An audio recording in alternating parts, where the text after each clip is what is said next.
집값은 떨어져야 한다라고 믿고 계시고 떨어져야 한다라고 주장하시는 분은 당연히 금리 인상해야지 뭐하냐 이렇게 생각하실 수도 있고요. 금리 지금 높아서 죽겠는데 이거 금리 또 올라가면 나 죽습니다라고 생각하는 입장에서는 금리 동결해야 된다. 이해관계에 따라 다른 거예요. 근데 이 통화정책은 이해관계에 따라서 결정하는 게 아니에요. 한쪽 화분만 보는 게 아니에요. 모두를 다 보는 겁니다.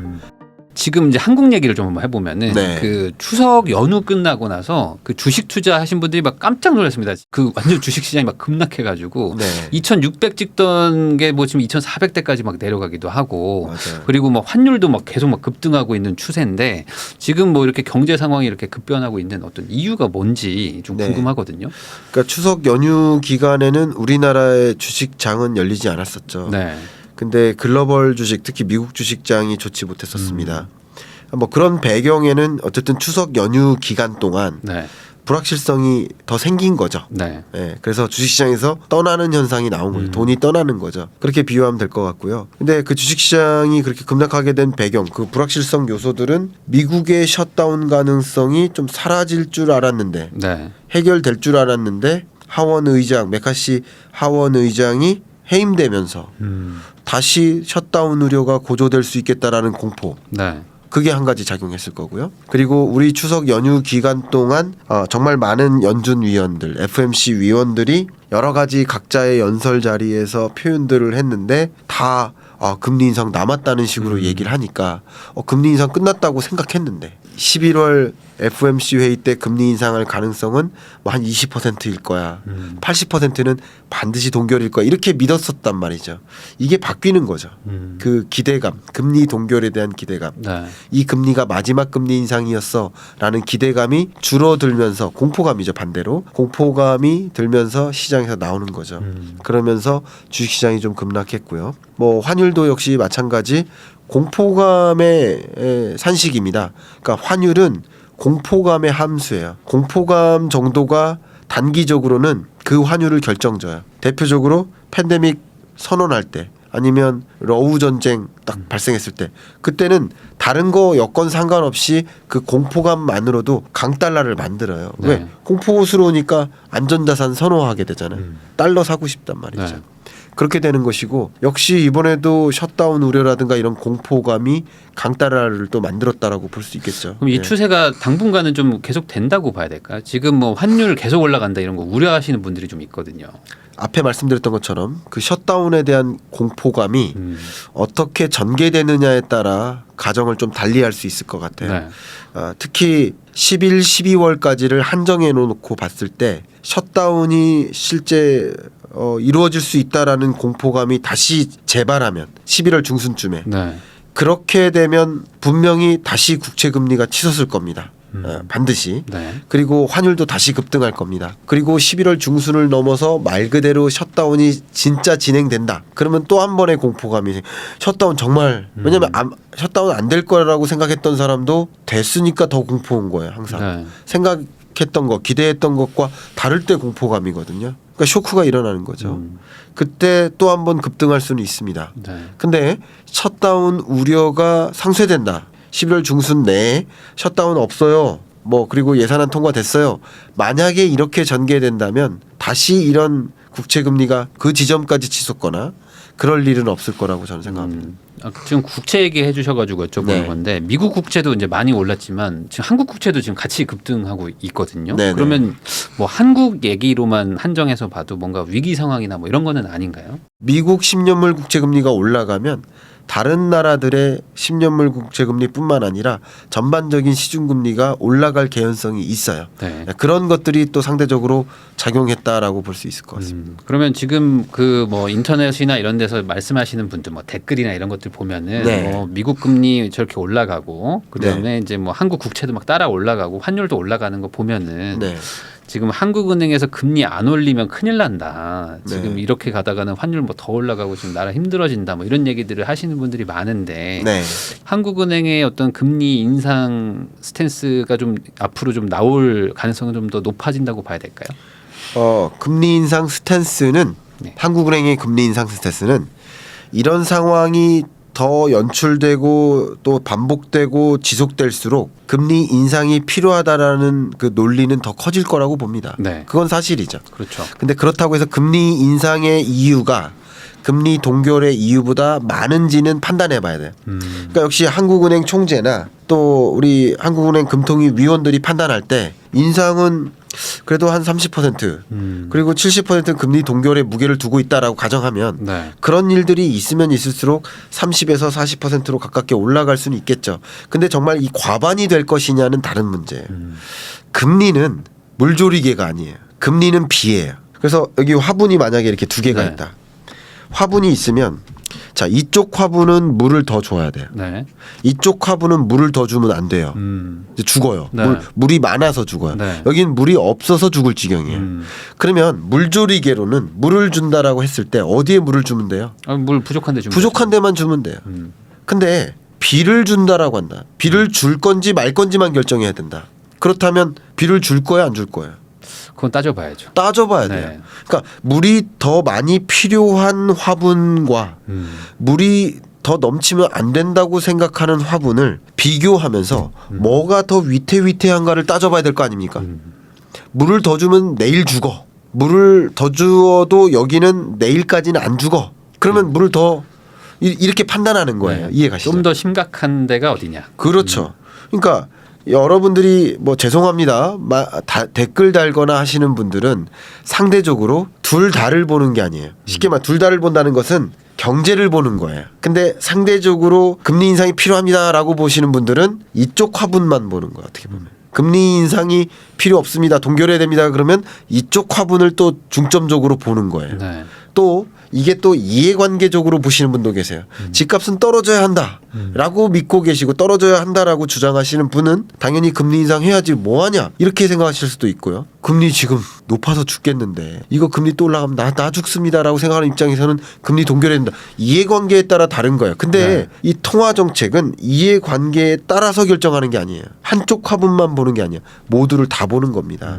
금리는 인상할 건지 안 할 건지를 결정하는 거고 뭐가 더 위태위태한가를 봐야 돼요. 근데 지금의 경우 여러분들도 인정하다시피 부동산 PF 부실 문제가 남아 있어요. 그리고 우리 한국 경제는 감당할 만큼의 경기 침체가 아니에요. 이 경기 침체는 굉장히 심각한 경기 침체예요. 경제 위기는 아니지만 그래서 금리를 추가적으로 인상하기가 두려운 거예요. 금리 인상을 안 하는 게 아니라 못 하는 거예요. 그러니까 물가 문제 다시 치솟을 수도 있고 3%대 물가 상승률이니까 3.5%의 기준금리로 과연 물가 잡힐까 하는 의심은 들지만 그래도 10월 11월에 물가 상승률이 조금 더 떨어질 거라고 예상한다면 한국은행 금통위 위원들이 예상한다면 금리를 추가적으로 인상함으로써 나타날 상대적으로 안 좋은 일들이 더 크게 느껴질 수도 있어요. 근데 또 한 가지 요인이 뭡니까? 미국과 기준금리 격차. 네. 이게 지금도 높은데 더 벌어질 수 있다라는 우려. 그리고 그렇지 않아도 강달러가 걱정이 되고 국채금리 높은데 이거 괜찮을까 하는 우려. 그리고 그런 것이 또 외환 위기를 만드는 거 아니야 하는 우려. 네. 그러니까 같이 금리 인상해야 되는 거 아닙니까? 뭐 이렇게 말씀하시는 분도 계시죠. 네. 역시 그것의 개연성을 따져보고 뭐가 더 위중한가라는 것을 판단해서 의사결정하는데 한국은행 입장에서는 현재는 금리를 인상했을 때 나타날 위중함보다 금리를 동결했을 때 나타날 위중함이 좀 덜하다. 이렇게 판단하는 경향성이 있다라고 생각을 합니다. 그러면 이제 뭐 실장님 말씀해주신 거대로 만약에 이제 동결을 한다고 하면 어찌됐든 간에 이제 물이 부족한 화분이 더 말라가는 건 맞으니까 맞아요. 예를 들어 환율이 더 올라갈 가능성은 있겠네요. 예를 들어 우려가 있기는 하겠습니다. 네, 환율이 올라갈 가능성만 여쭈면 네. 올라갈 가능성은 더 높아진 펀더멘털이라고 볼 수 있겠죠. 올라갈 펀더멘털이 맞습니다. 네. 근데 다시 한번 말씀드리지만 그러지 않을 수도 있는 거죠. 않을 가능성이 전 더 많다고 봅니다. 그런 어떤 이유를 설명해 주시면 제가 좋을 것 말씀드릴게요. 같아요. 셧다운 일어나지 않았어요. 근데 셧다운 일어날 것 같은 공포감이 들 때 달러 강세가 나오는 거잖아요. 그러니까 실제 나타난 게 아니라 심리가 작용한다. 그렇죠. 이 얘기예요. 그러니까 앞으로 기준금리 격차가 얼마나 벌어질지 잘 모르겠으나 기준금리가 역전될 것 같아. 역전됐어. 그때 걱정하는 거예요. 아마 그때 22년 네. 10월쯤에 제가 맞아요. 설명드렸었는데 지금의 기준금리보다 22년 10월 기준금리는 훨씬 낮아요. 기준금리는 지금은 훨씬 높아요. 네. 그리고 한미 기준금리 격차가 처음으로 역전됐을 때보다 지금의 역전된 정도가 훨씬 커요. 근데 이때가 더 강달러였어요. 생각해보세요. 22년 10월이 더 강달러였어요. 불안할 때. 불안할 때예요. 네. 오히려. 그렇죠. 그러니까 이 기준금리가 정착되면 그게 불안함을 다시 만들지 않아요. 이미 이 발생한 금리 격차는 그냥 당연한 거다라고 생각하면 여기서 조금 더 벌어진다고 해가지고 불안감이 더 커지는 건 아닐 수 있다. 그렇죠. 이런 식으로 이제 새로운 체제라고 좀 정리할 수 있겠네요. 이게 너무 좋은 질문 주셔서 제가 갑자기 이 말씀 드리고 싶은데 지금은 너도 나도 고금리라고 생각하세요. 인식을 그렇게 하고 계세요. 네. 그 기준 대상은 아마도 20년, 21년. 저금리가 기준이니까 고금리라고 하는 거죠. 네. 20년, 21년에 근래 경험했던 금리가 이례적으로 낮았기 때문에 그때랑 비교해 보면 지금 굉장한 고금리인 거예요. 네. 그런데 역시 뉴 레지메 시대는 이 자산 시장에 어떤 변화가 있냐면 이 고금리가 장기화되잖아요. 그럼 어떤 생각을 할까요? 당연히 이게 보통의 금리다. 새로운 체제로 받아들이는 거예요. 새로운 체제로 받아들이기 시작하면서 고금리라고 받아들이지 않아요. 그냥 아까 말씀하신 것처럼 또 올랐구나. 높은 금리구나. 이자 부담 크구나. 받아들이는 거예요. 그런 체제이기 때문에 자산 시장의 변화는 좀 달리 나타나는 거예요. 그러면은 그 요번에 나온 책 이름이 스태그플레이션 2024 경제 전망인데 네. 아예 스태그플레이션이라고 이름을 딱 해주신 거 보면은 네. 한국은 2024년에 스태그플레이션이 오는 건가요? 저는 한국은 이미 왔다고 이미 온 건가요? 평가하고 있습니다. 네.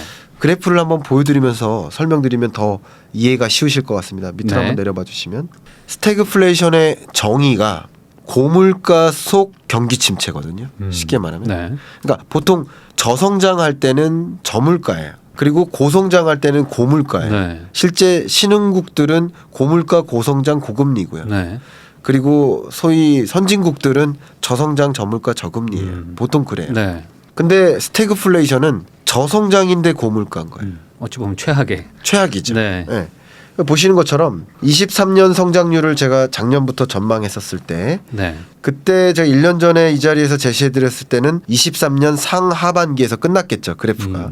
24년치는 지금 제시해드리는 거예요. 네. 그때까지만 해도 성장세는 잠재 성장률 2%를 밑돌고 또 물가 상승률 목표치 2%를 웃도는 고물가와 저성장, 경기 침체가 병행되는 국면. 그래서 네. 저는 23년부터 한국 경제는 스태그플레이션에 진입한다라고 했었고요. 네. 그리고 24년 경제 전망에서는 글로벌리 스태그플레이션이다라고 말씀드리고 싶은 거예요. 우리나라만 그런 게 아니라. 그러니까 모습을 보면 24년에도 경기 침체는 계속 지속되고 물가 상승률은 여전히 2%를 웃도는 이런 국면이 지속될 거라고 보고 있고요. 네. 그래서 24년 경제는 스태그플레이션의 정의에 부합합니다. 이건 자신 있게 얘기할 수 있습니다. 그러면은 우리나라는 어쨌든 올해 내년 둘 다 어쨌든 최악의 구간을 좀 지낼 수밖에 없다. 맞습니다. 이렇게 좀 볼 수 실물 경제 관점에. 실물 경제는 그렇죠. 근데 그 최악의 상황을 지내는 이 과정에서도 자산은 좀 다르게 움직인다고 하셨기 때문에 그렇죠. 네. 그럼 이런 상황에서 한국 주식에 투자하는 거는 좀 어떻게 봐야 될까요?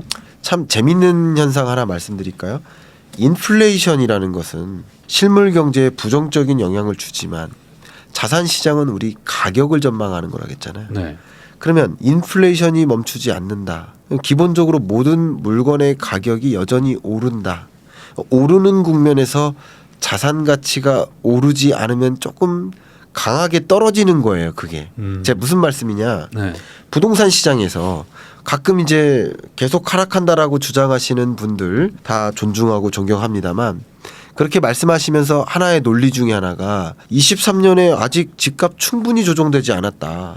조정이 더 돼야 된다. 이렇게 말씀하시는데 그것은 단순한 상승률과 하락률만 비교하신 거예요. 예를 들면 20년, 21년 동안에 집값이 20% 올랐다고 가정해 볼게요. 네. 근데 집값이 다시 조정되려면 떨어지는 것도 20% 떨어져야 되는데 네. 10%밖에 안 떨어졌다. 이런 주장이에요. 네. 그러니까 10% 정도 더 떨어져야 된다라는 논리예요.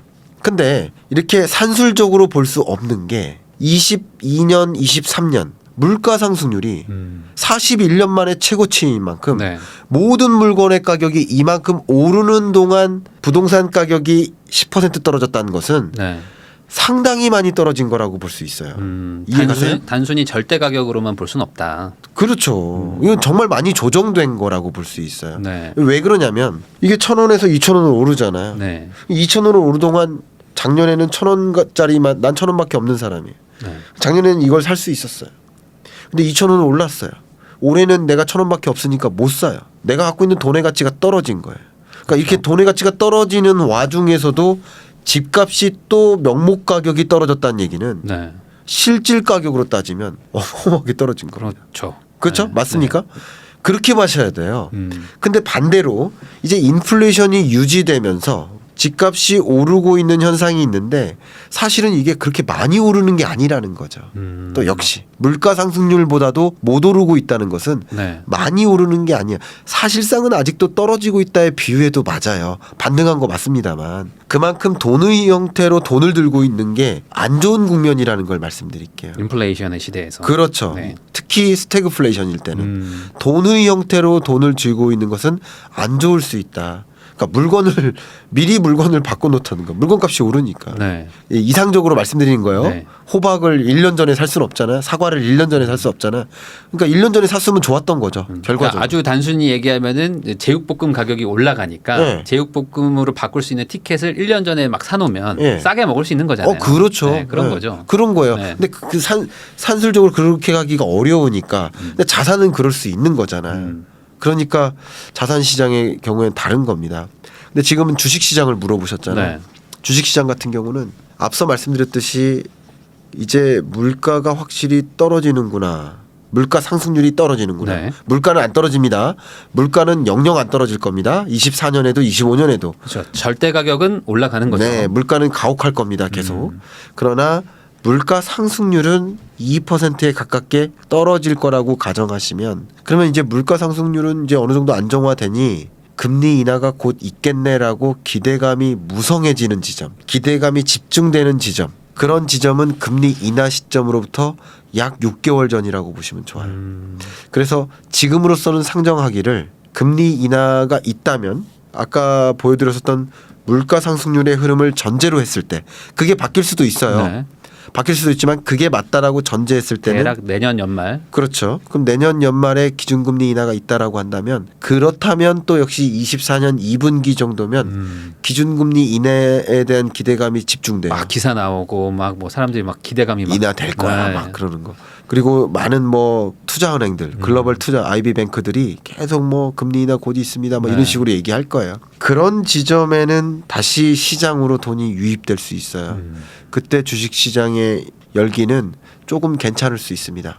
또 셧다운의 뭐 이런 우려라든가 뭐 그밖에 뭐 헝다 사태, 비구이안 사태 아니면 뭐 미국의 뭐 실리콘밸리 뱅크 사태 제2의 그런 사태들이 또 나타나면 또 부작용을 주겠지만 그런 일들이 없다라고 일단 전제를 했을 때 그때가 있으면 또 다시 바뀌는 거예요. 그러나 지금의 상황에서는 2분기 정도가 되면 그런 금리 인하에 대한 기대감과 함께 자산 시장에 돈이 좀 유입되는 경향성이 있고 그게 1차 타겟은 당연히 가장 먼저 선반영되는 주식시장이겠다 이렇게 보고 있습니다. 그러면 지금부터 너무 막 목돈을 한 번에 다 넣고 막 네. 기도하기보다는 어떤 네. 뭐 급락이 있거나 이럴 때 조금씩 좀 분할해서 네. 한 6개월 정도 장기적으로 좀 조금씩 들어가는 것도 뭐 나쁘진 않겠어요. 주식시장에 만약에 들어가신다면 예를 들어서 셧다운이 실현됐어요. 어떤 위기 상황이나 예. 뭐 또 그럴 때 한 번씩. 그때 돈이 쫙 빠지거든요. 그때쯤에 이제 천천히 들어가시는 것도 괜찮겠죠. 예를 들면 네. 예. 그런 식으로 주가가 저는 뭐 작년에도 계속 말씀드렸습니다만 22년 10월이 주가의 저점이고 23년에 주가가 반등을 하지만 2,500선 상하회를 이렇게 네. 지지부진하게 유지할 거라고 말씀을 드렸고 이런 흐름은 뭐 계속될 수 있어요. 근데 그런 굉장히 강한 공포감이 드는 징후가 나타나면 또 조정되겠죠. 조정됐다가 다시 올라가고 하겠죠. 그러나 24년 2분기 정도 되면 조금 더 600, 700, 800을 향해서 올라갈 개연성이 충분히 있어 보인다 이렇게 저는 평가하고 그러니까 있습니다. 뭐 큰 틀에서의 방향성 자체는 뭐 나쁘지 않다.